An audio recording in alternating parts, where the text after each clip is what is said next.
Selamat pagi, para Pukaters dimanapun Anda berada. Berjumpa kembali bersama saya dalam acara Renungan Pukatnas yang kali ini saya akan bawakan dengan tema Marilah Berpikir Positif.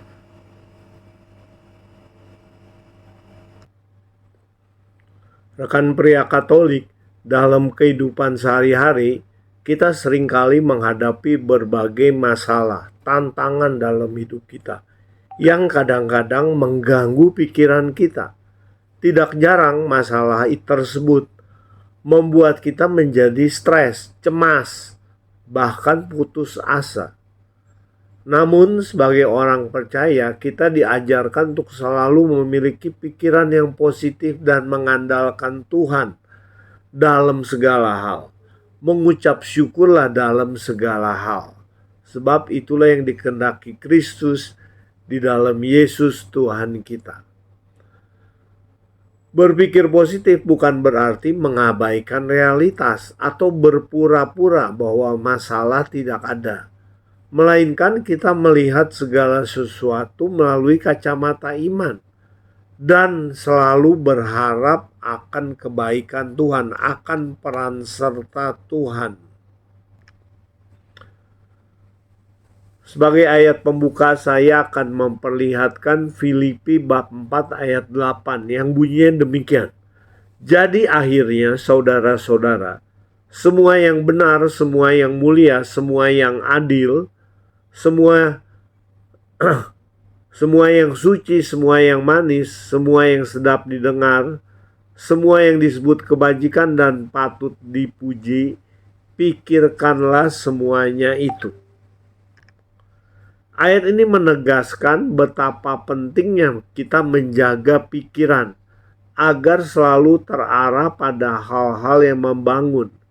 Ketika kita memikirkan hal-hal yang baik, maka hati kita pun akan dipenuhi dengan damai sejahtera dan kita dapat lebih mudah menghadapi situasi yang sulit tersebut dengan sikap yang benar, dengan sikap yang baik.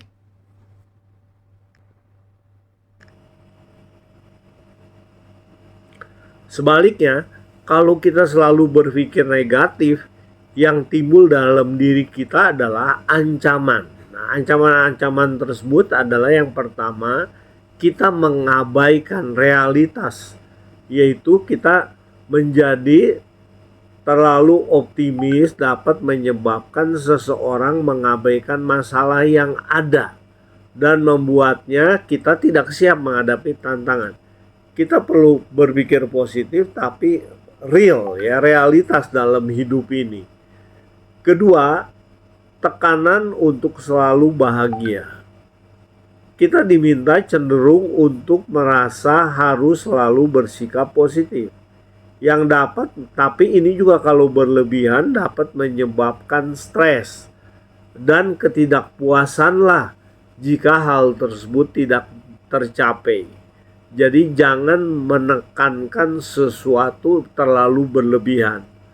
Berserahlah pada Tuhan dan Tuhan akan memberikan yang terbaik. Yang ketiga itu adalah minimnya persiapan.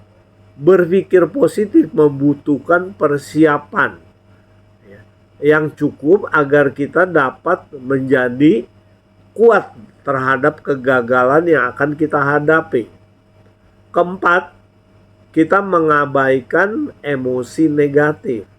Nah, emosi negatif dapat memang kalau berlebihan itu menyebabkan masalah dalam kesehatan kita untuk jangka panjang. Jadi kita perlu berpikir positif tapi jangan mengabaikan emosi negatif yang ada dalam pikiran kita. Yang kelima, keterasingan sosial. Maksudnya, sikap positif yang berlebihan bisa membuat orang lain merasa tidak nyaman. Dan hal ini membuat kita terasing. Kita akan menjadi orang yang dikucilkan karena kita menjadi sosok yang aneh bagi para sahabat kita. Berpikir positif itu memang baik, memberikan banyak manfaat bagi hidup kita.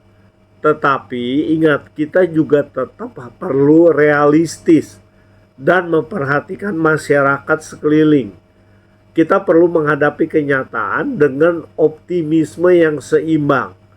Itulah kunci kesehatan mental yang baik. Terlalu optimis kita menjadi aneh. Terlalu pesimis kita juga tidak mempunyai harapan. Jadi perlu keseimbangan.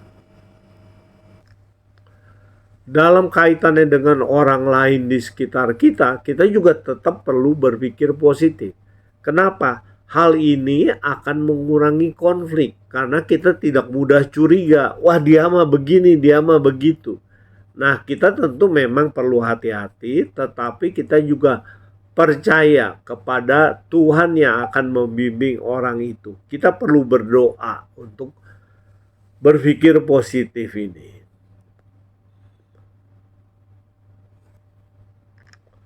Jadi para pukater sekalian, memang kita perlu berpikir positif bahwa semua orang itu baik. Tetapi kita juga perlu berhati-hati. Karena setiap orang memiliki kebebasan. Atau kadang-kadang emosinya sedang tidak baik. Sehingga dia memiliki pikiran-pikiran yang negatif. Nah, itulah kita perlu berpikir dengan hati-hati, bertindak dengan hati-hati, dan mohon bimbingan dari Tuhan. Demikianlah rekan pria Katolik. Jadi marilah kita selalu berpikir positif dan memohon bantuan dari Tuhan